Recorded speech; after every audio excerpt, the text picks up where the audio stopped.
Hello, this is for class for August the 24th, Cultural Diversity in Classroom Environment. You don't have to wait until the 24th to do this or watch this, but it is due by midnight on the 24th. So our devotion. Um, I want us to encourage each other in our faith. I use the same devotion every fall with this, and because I know the troubles of being a college student, but what Paul wants for us to do is to support each other, and this is so imperative during this time in our history. I don't think life has ever been like this before, where we are so connected and disconnected, and where we are all trying to find how to live in a world where this illness could make someone sick very quickly, and to keep ourselves safe. So my challenge to you is to keep each other lifted up and have continue to have faith. Not that everything's going to be perfect, but that if we live in Christ, He will help us get through everything. All right. So this class is about culture. And in order to gain the information, you're going to watch and listen to this PowerPoint video. You're going to read chapter 2 in your text. You're going to read 2 uploaded pieces of short text, all in the August the 24th folder, which actually has got another folder inside of it called Culture. There's a discussion board that will be that will open at midnight on the 20th. And then there's also a quiz that you will have to complete using all of the information that you will get from gain from this. So my learning intentions for this class are we're learning how culture influences our teaching and learning environment. And then I will know that you have begun to understand this when you can write about your own cultural lens, and respond to others about their own lens. You can be able to read and find information about the importance of having a culturally responsive framework in teaching, and then you can respond in writing to how culture matters in our lives and in our classrooms. Um, I'm not going to actually watch this video with you. I'm going to let you watch it separately from the PowerPoint. But as you watch this video, I want you to think, how can we help our students change their cultural lens? And more importantly, how can we change ours? What can we do to make sure that we are seeing our students um, with the open mind that they deserve? Um, all right, so I've got a couple of definitions for culture. So, what is culture? Culture refers to a group or community which shares common experiences that shape the way its members understand the world. It includes, and this is really important, it includes the one we're born into, such as race, national origin, gender, class, religion. We know that in the United States, depending on where you live, the the region of the culture, the region of the country that you live in shapes your culture. Um, when you move to a different part of the world, whether it's a different part of the United States, or you move to a different country, or you live in a quote foreign country, but with your parents who are from a different culture, your cultural lens is being created. Who you are as a person is going to depend greatly on both where you live and what culture your parents come from. But it can be shaped differently than your parents. We also know that culture is based on age and what things are going on in society at the time that you're growing up. My parents have a different culture because they were raised in post depression. I was raised in the 70s and the 80s in a different time, and my children were raised in the 90s and the 2000s. And so each one of us has a different culture depending on the time in which um, were we grew up as well. And the last statement is very important. We belong to many cultures at once.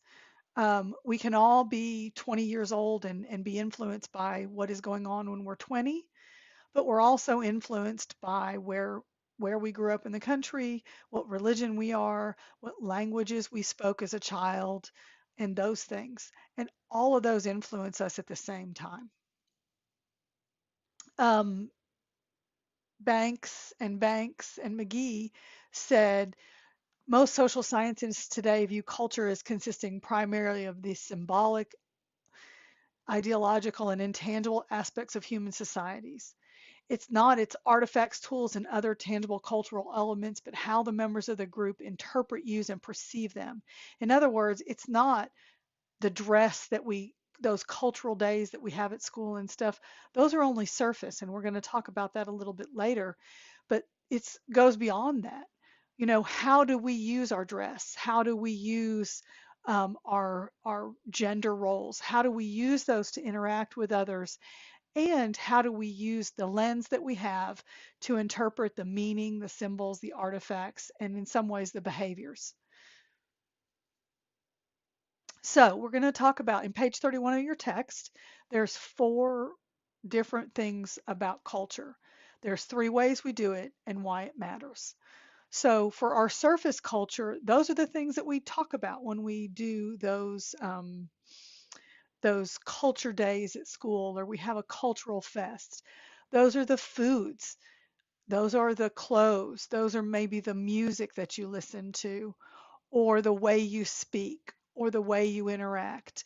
Um, those are just things that we see. That's why they're called surface. Those things that only you can really see and understand. Then you have this shallow kind of cultures. And that doesn't mean that they're insignificant, but those are the things that, oh, you can still see them, but they're not physical like your dress or your food. They're the ways that you interact, how you greet other people from your culture, how you uh, deal with time and personal space and those kinds of things. And those are deeply charged. If I go into the Japanese culture, and there's so many different levels of respect within that Japanese culture, and I don't greet someone of a certain status in a certain way, then I could insult several different people. If I walk into an African American community and don't understand how they greet one another, that may be different than the little community that I grew up in, then I may insult them, especially if I look at them like they're strange or weird because I don't understand how they interact with one another. It is extremely important that we respect people and how they greet each other, whether it's how loud they get or how quiet they don't get, or when you're running. I run, so when we in our running community, we have different ways of greeting people as they're coming toward us. Sometimes we say good morning, sometimes we just nod. Um, some people don't greet at all. And you can see different people's levels of comfort in culture in that shallow aspect in that running community. Some people are mad if you don't greet them. Some people get mad if you greet them. Those are the different things that can create that emotional charge. And that's just one really small example. And then the last one is our deep culture. And we tend to think about we talk about the Japanese and how they're very individualistic and they don't always like to cooperate in groups, or the Chinese don't do that. This is the deep culture. And when we're teaching students from different cultures like this, we have to know and understand and respect that. That doesn't mean we don't ask them to cooperate, but when we do, we know that that may be something they need to gain confidence in or see differently. But we also go, okay, every time we can't have cooperative groups. Sometimes we need to let students work individually. Um, I had students from India, and they would support each other by giving each other answers. They didn't see this as cheating. They saw this as a sink or swim, everybody succeeds together. I had to explain to them that when it comes to tests and individual assignments, they can't give each other the answers. And I had to teach them how to support each other without cheating, what we call cheating. And so that's another thing of deep culture. Sometimes people go, everybody has to do this together, and if everybody doesn't pass, then none of us pass. So sometimes we have to understand those cultures. Not all Indians are that way, and by Indians, I mean from India. We just have to know and understand. And sometimes the only way we can figure out people's deep culture is to observe them. Um, and when I think of deep culture too, when we talk about learning styles, I think deep culture is learning styles is part of that deep culture that we get into. Um, and gender roles is really important because it can be all of those things. Um, we may think that a group of individuals has a surface culture where women wear the hijab and then they don't, and men don't respect the women in that culture, but that's not always true. We have to be very careful not to judge someone on their surface culture or those shallow things, but really get to know them and understand their deep personal cultures. Because, as I said, you can be part of one group and not necessarily have all of the aspects of that culture within that, especially the ones that we consider stereotypes. Um, so, uh, what can we do and why are learning cultures? So hopefully, maybe you'll stop the video. If you haven't already watched that cultural lens video, I suggest before you go on from now, you go watch that because your cultural lens is going to be extremely important as we work through culture. And I think you guys are surprised maybe that I'm not talking about all of those surface cultures. We know about those. You all don't need to be taught about those, but I want us to go beyond that into a deeper understanding of culture. So, one of the most important things to have a culturally responsive teaching is your assets based. When every student walks into your classroom, you see them for what they bring. So they may not speak English, but unless you are teaching a CDC class or a deaf ed class, your children have language. So please be careful. Don't ever say, well, my student doesn't, they lack the language. They maybe don't speak English, but they don't lack language. And you'll find many non-English speaking students will come to your classroom and they'll talk furiously in their first language because they are a person who wants to communicate with you. Sometimes they'll be shy, sometimes they won't. Don't just say, well, they're going to be quiet. They may not speak English yet, but they have a lot of language. And when you teach students who have already been to school in their first language, they bring literacy skills with them. Now, that's a different level of literacy skills depending on the age or the access to education.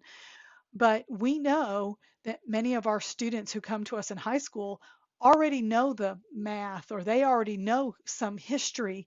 They've already studied, some of them have already studied English. Just because they're new to the United States doesn't mean that they haven't studied English. All of these things we have to say, okay, are they bringing to the classroom? I'm going to give you a new student in particular that I have that doesn't speak standard Spanish.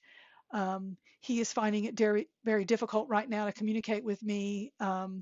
But when I look at his language scores, he has a very strong listening score, which means he has already learned how to listen and follow directions. So now I know that he'll be able to follow my directions. I just need to be clear enough, and he needs to get used to the way I do things. And so as he does this, he will learn to eventually produce the language. But because he doesn't speak standard English, I mean standard Spanish, and his English is not developed yet, then I have to use my cultural lens and go, okay, what ways can I help support his language acquisition? Another guideline we have, and this kind of goes back to what I just said, is we have to make sure the students are the center of our learning. Yes, we are teaching math. Yes, we are teaching environmental science. Yes, we are teaching students to read, all those things. But we have to look at them as they are why we're standing here in this classroom. They are why we are struggling with in-person versus virtual learning right now. Students are the center of our learning, and because of this, we know that it's important for them to be in a classroom and to see the teachers face to face, but we also know that their health is very important and that virtual learning may be their choice. I think guideline number 2 is why we as a culture right now are struggling so hard to figure out what's in the best interest of children. We know they are the center of our learning, and we know we have this pull between their health and their need to be in a classroom and be learning. If we as a society really only valued what we were teaching, then we wouldn't care and we'd just make every child come to school. Um, but guideline 2 is so important. Don't ever think that what you are teaching is more important than who you are teaching. So guideline number 3 hopefully will guide you in the way that you understand how you're going to teach. You're going to value your students' language, their culture, and their backgrounds. Most of the newcomers and beginners that I have in my high school classes have very strong educational backgrounds. So I am going to often rely on their first language, which I don't speak very good Spanish, but I can pull up uh, different um, uh, different resources for them to use their language. I'm going to use that language to help them learn English. I don't want it to become something that they rely on me to translate everything all the time. But on the other hand, I want them to maintain their first language. I think one of the worst things we've done in this country is to tell a student, whether actually to say it or to just give them this unwritten message, that they have to lose their first language in order to gain English. We can support English language development and still help them maintain their first language, even if we don't do bilingual education. And then we have to value their culture. And every student who is Latinx does not have the same culture. Mexican culture is different than Puerto Rican culture, which is different than El Salvadorian culture, which is different than Chilean culture, which, do you understand what I'm saying? Just like Australian culture is different than British culture, which is different than Southern American culture, which is different than Northern American culture, we have to understand that cultures are valued, that you may not like the Southern tradition of people who want to own guns, or you may not like the fact that people don't like to own guns, but you have to respect the fact that that is the way a person was raised. And that kind of goes to backgrounds. Everybody is raised with a different background. And I think that is becoming really important. We want to change people's cultural lenses and we want to expand their background experiences and help them grow to have a greater a greater amount of background knowledge, but we can't do that and still not value where they came from. That is a fine line. And then guideline 4 is the where I think we this challenges me as I get to know a student. I'm challenged because how do I both challenge my young man who has good listening skills but doesn't write in English at all, and doesn't speak a standard Spanish, so I can't, I don't, I don't have access to his first language, so it's a struggle for me to support him with anything Spanish, and I have to use a lot of pictures and stuff, but I don't want to treat him like a baby because he's a 14-year-old young man sitting in my classroom, and he deserves to be respected as a developmental 14-year-old young man, someone who has moved to a new country and who has to be independent in the way that that requires, but who needs supports that are more elementary like. I have to find that balance, and that's difficult sometimes. Um, and I guarantee you, I will make mistakes, but hopefully, I can build that relationship with him so that he and I can forgive each other as we go along. Um, Yesterday, this is Thursday, and you're gonna see by my outfit, and then you're gonna see me tonight in this same outfit that I got up this morning and I made this video. Yesterday was his first day of class, and so he was terrified. And after interacting with him for a few minutes, I was a little scared too because I'm thinking, oh wow, how am I going to reach this young man? And then I know that if I look at his assets, I value who he is, and most importantly, I do it with the heart of Christ because for me, my cultural lens, how I respond to children, comes through the lens of Christ. We are all children of Christ, every one of us, whether or not that is the religion someone practices. In my heart, we are all children of Christ, and God calls me to love every single child. And so if I do this and I do it in a way that doesn't belittle them or baby them, then I can reach them. And I have a sign that hangs above my desk, and the one of the things that it says on it is grace is given here. I give grace to my students, and I give grace to myself, and I give grace to my colleagues because this year especially, that is going to become the greatest asset that we have, is giving each other grace as we walk through this journey of, I can't even explain to you what the challenges my co-teachers and my fellow teachers are going through right now, as several of your professors are, on trying to both teach online and in person at the same time. All right. So, how do we create a community of learners so that we can create a culture in our classroom so that everyone feels like they're valued, so that we have a lens where we can see everyone's assets?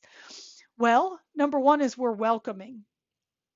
My room is probably not as welcoming as one of my fellow co-teachers, who her her walls and everything she has hanging, the person that she is, everyone just enjoys her class. And I watched her last year. I kind of came into this job a little bit later in the year after she'd already established this, and I noticed it. And so this year, as I watch her create that culture, I see that she is very open minded and very kind and loving toward her students. And she values and respects all of them and does all of these amazing things with her students. But it comes because she's creating that culture of learning. She's very welcoming. She's not afraid to be wrong with her students. That's very important. I have to be able to be wrong with you so that you can forgive me, so that I can, if you make a mistake, if you turn something in late, um, if you're struggling with an assignment, I need to be able to help you. Because if you can't take risks in your learning, or your students can't take risks in your learning with you, then how do we grow? One of the ways that we do this for our students that speak no English is we do labels and pictures. Um, we don't assume that a student has any school background. I have had students, I've never had a student, we had students that have been in our community that have never been to school. But by the time they've gotten to me in middle school, all of them have been to school at least a year.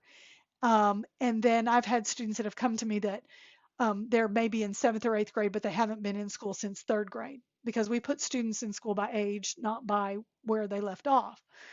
So if they stopped school in 3rd grade, well, think of all the things that we learn between third grade and seventh grade, even in a foreign country, it's pretty much the same thing. So we have to help them uh, feel comfortable, even though they're not comfortable with a school environment. I cannot express to you how important procedure and routine are when creating a community of learner, a community for your learners. If students don't know what to expect day to day, they're not going to feel comfortable. They don't need to be surprised every time they walk into your classroom. And this is going to include your mood too. If you're having a bad day, pray about it, talk about it with somebody else, but don't take it out on your students. Okay? They deserve for you to be similar in how you treat them every day, the kind of mood you're in every day. That's extremely important. How many of you have ever had teachers that you were like, gosh, we never know what we're going to get day to day? So we've got to be very careful with this. Now, that doesn't mean you never, ever, ever are in a bad mood, but sometimes you might even say to your students, hey guys, today's just not my best day, and you just let them know. Because if you've created that culture of respect and you help them feel comfortable with taking risks, you can too. And sometimes being vulnerable with them is okay. So with our English learners, they may not be able to take that math test right away, but they can do some other things. Like they know every day they catch on to that routine and they know what to do and they do the right thing every day. They say you start rewarding them for this. You say, "Oh wow, that's great. I'm so glad that you got your book out and you're ready to learn today." Okay? So you want to reward them for those things, for those, hey, wow, look at you. You wrote your answer. And because I read this, even though it's not in the right English order, I still know and understand that you know what's going on in this question. And that's amazing. Don't pick on them if their English isn't perfect.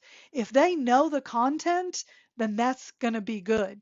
Okay. And then you can help them rewrite that answer so that it kind of goes together. But be very careful about correcting every little thing that they do. Look for similarities, respect differences. This is something I feel like we're lacking in our society right now. I'm just going to call out um, some of the leaders in our country on both sides.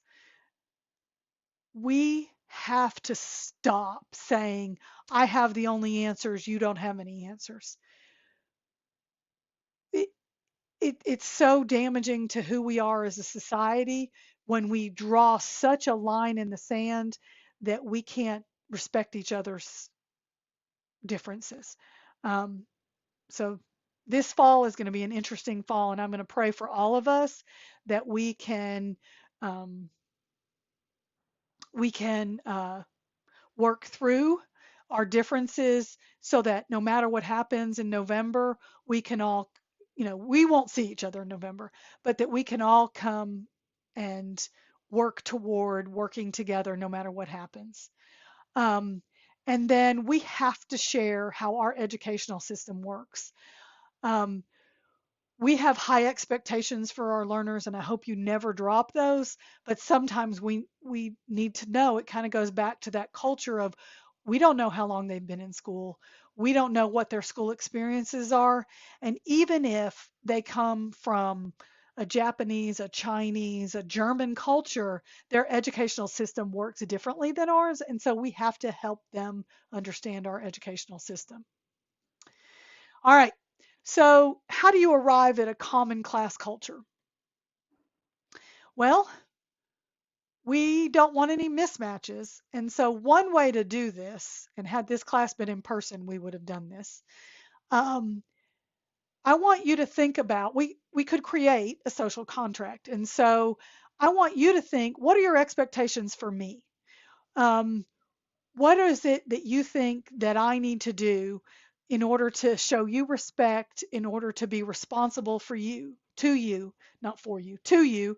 And then how do you want me to treat you?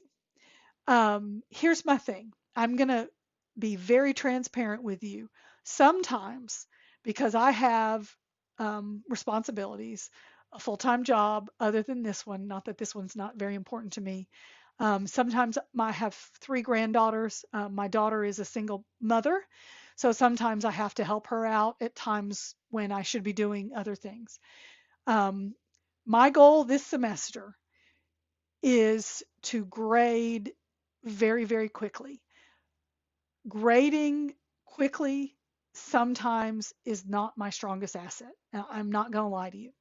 So I know most of you believe, as you should, that my responsibility is to grade stuff quickly and get feedback to you. Because after all, how do you know what to do on the next assignment if I haven't given you feedback on the first couple of assignments?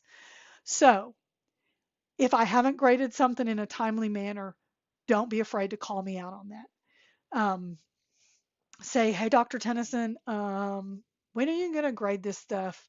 I need to know, and we deserve as students for you to let me know. Okay. So think about 5 expectations you have for me. I know one of them is grading and good feedback. That is my goal this year. Last year, I did not do a good job of that. I had a different job. I wasn't in the classroom, and oddly enough, I think it made me do a worse job of grading. And you would think that it would have done better because y'all were the only ones I had to grade for, but it didn't.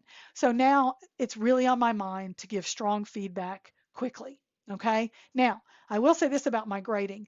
I am more concerned about your personal growth as a learner and as helping English learners than I am about English grammar. I'm not a grammar Nazi. Um, but the one thing that is going to be most important to me for you is going to be your lesson plans. As we learn all that we're going to learn about our English learners, will you be able to apply these in your lesson plans? That's the most important thing to me. I'm going to say that to you several times, by the way. All right. So then here, what expectations do you have for your classmates and yourself as a student? What do good students do? How do good students treat their classmates?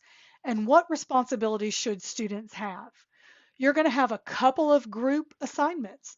What is it you expect your group members to do? What is it you expect um, them to participate in? And then how do you think they're going to, oops, sorry, how do you think they're going to expect you to treat them? Those are so important. We know the word respect will come in, but I want you all to get a little deeper.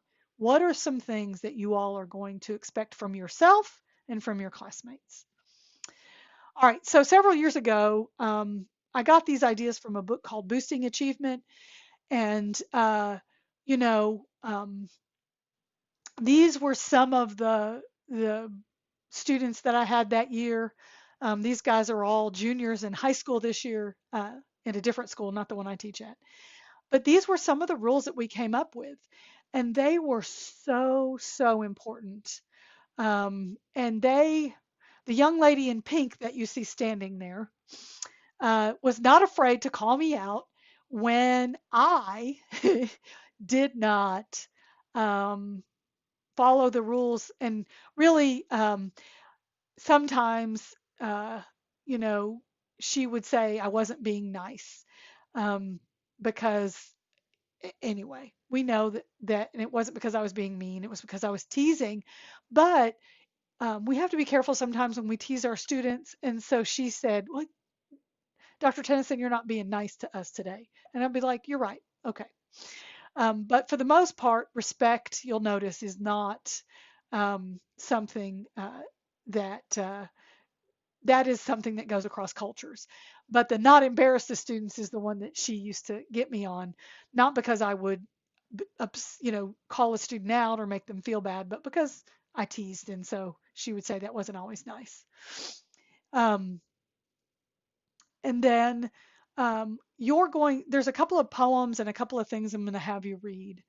Um, I have an embarrassing story to tell you. When I had a young girl, and I can't even remember her name now, but I didn't say her name right for 4 months. I put an extra syllable in it. It wasn't a name. It wasn't even a common Spanish name. So I was like, I struggled with her name.